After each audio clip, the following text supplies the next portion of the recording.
মই প্ৰথমতে প্ৰধানকৈ বিষৰ বেমাৰৰ ৰোগীৰ সংখ্যা আমি বেছি পাইছোঁ বিষৰ বেমাৰ ৰোগীৰ সংখ্যা বেছি পাইছোঁ আৰু ধৰি লওক পেটৰ প্ৰধানকৈ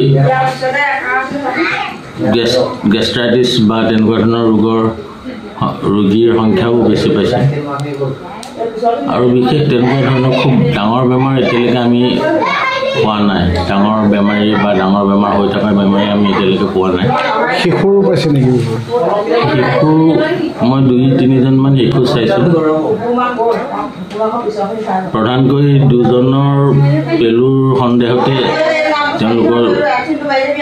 চিকিৎসা দিছোঁ মই কাৰণ তেওঁলোকৰ লক্ষণবিলাকলৈ চাই পেলুৰ আছে বুলি ভাবিছোঁ আৰু তেনেকুৱা ডাঙৰ বেমাৰ তেনেকৈ পোৱা নাই আৰু এই ছিজনত এই সাৱধানতাৰ বাবে কিবা পৰামৰ্শ আগবঢ়াব লাগিব ৰোগীসকলক বা সাৱধানতা মানে আমাৰ মানুহবিলাকৰ হ'ল কিছুমান কাম কৰা নীতি নিয়মবিলাক আমি ধৰি লওক কাম কৰিব লাগে কাৰণে কৰি যাওঁ কোনো নিয়মত আমি মানি চলি কাম নকৰোঁ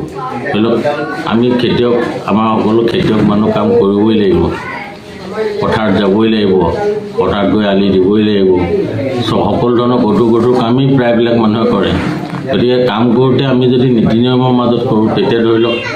আমাৰ এতিয়া কঁকালৰ বিষৰ সংখ্যা ৰোগী বেছি ধৰি লওক তেওঁ চুটিনালৰ কোৰখন দি পেলাই খুব হিচাপ নোহোৱাকৈ তেওঁ কোৰ মাৰি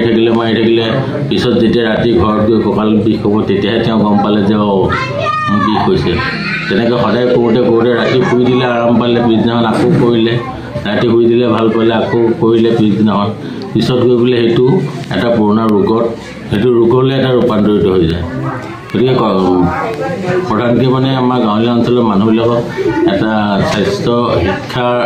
প্ৰয়োজন আছে যাতে তেওঁলোকৰ কৰ্মৰ ফলত কিছুমান বেমাৰ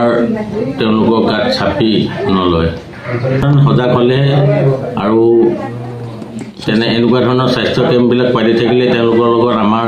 আদান প্ৰদান চলি থাকিব তেতিয়া চলি থাকিলে তেওঁলোকক বুজাব পৰা হ'ব আৰু তেওঁলোকে যেতিয়া এবাৰ নিজে বুজি যাব তেতিয়া হয়তো ভৱিষ্যতে ৰোগীৰ সংখ্যা কমিব স্বাস্থ্যৰ প্ৰতি স্বাস্থ্য সজাগতা যেতিয়া বাঢ়িব মানুহবিলাকৰ মাজত